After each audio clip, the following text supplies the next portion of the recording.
L'amour est dans le pré a permis à de nombreux couples de se former et certains sont allés jusqu'à se passer la bague au doigt, comme le révèle le deuxième numéro de Que sont-ils devenus?, diffusé lundi 14 août en prime sur M6.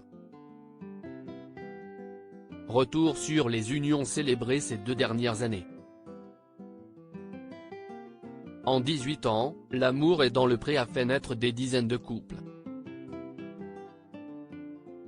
Principe même du programme de M6, ces belles histoires se sont écrites devant les caméras et parfois à quelques mois ou années après. Beaucoup ont concrétisé leurs histoires en donnant naissance à un ou plusieurs enfants. D'autres ont souhaité aussi passer un autre cap en se mariant. À la mairie, à l'église ou lors d'une célébration laïque, chacun a trouvé la recette qui lui convenait le mieux. À l'occasion du second volet du Que sont-ils devenus?, diffusé le 14 août, M6 a souhaité évoquer tous ces anciens candidats de l'émission qui se sont dit oui ces 2 dernières années. L'amour est dans le pré, que sont-ils devenus? Ces candidats se sont mariés grâce à l'émission de M6. Ils sont 7 à être mis en avant dans le programme, dont 5 qui ont trouvé le bonheur lors de leur passage dans l'émission. Si est le cas de Jérôme, saison 15, et Lucille qui se sont passé la bague au doigt le 27 août 2022. Journée pleine d'émotions pour le couple qui avait eu un coup de foudre dès le speed dating.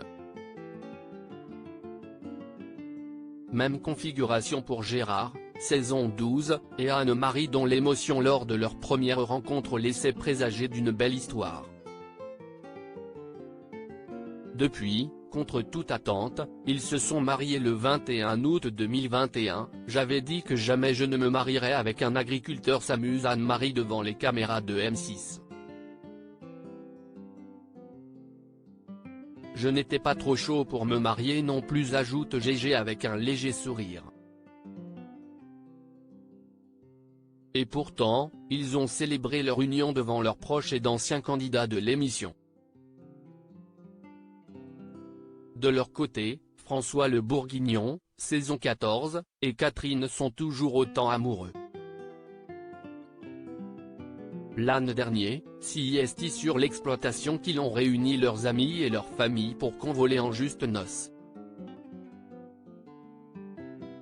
L'agriculteur avoue même à Karine Le Marchand que ce projet mûrissait depuis le speed dating.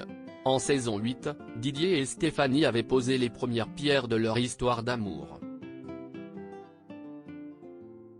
Un petit garçon et un mariage plus tard, le couple poursuit sa route. Enfin, il y a quelques mois, Laura, saison 15, et Benoît se sont, eux aussi, unis. Première étape de leur projet de vie, ils ont partagé ce moment dans l'intimité avec famille et quelques anciens de l'émission. L'amour est dans le pré, ces anciens participants qui ont rencontré leur moitié après l'émission de Karine Le Marchand. 2 autres agriculteurs ont rencontré leur conjoint quelques mois ou années après leur participation. En saison 8, Nicolas avait fait fondre les téléspectatrices grâce à ses incroyables yeux bleus. Pourtant, au terme de l'aventure, le bonheur ne s'était pas installé dans le pré. Depuis, les choses ont changé, l'ancien candidat file le parfait amour avec Ludivine qu'il a récemment épousée. De son côté, Christophe, saison 9, est lui aussi un homme heureux depuis qu'il a rencontré Élodie. Ensemble, ils ont eu une petite fille et se sont mariés en 2022. En guise de conclusion, l'agriculteur s'exclame: la vie est merveilleuse. Souhaitons à ces 7 jeunes mariés tous nos vœux pour les années à venir. Retrouvez les images de tous les couples mariés évoqués dans L'amour et dans le pré, que sont-ils devenus?, dans notre diaporama.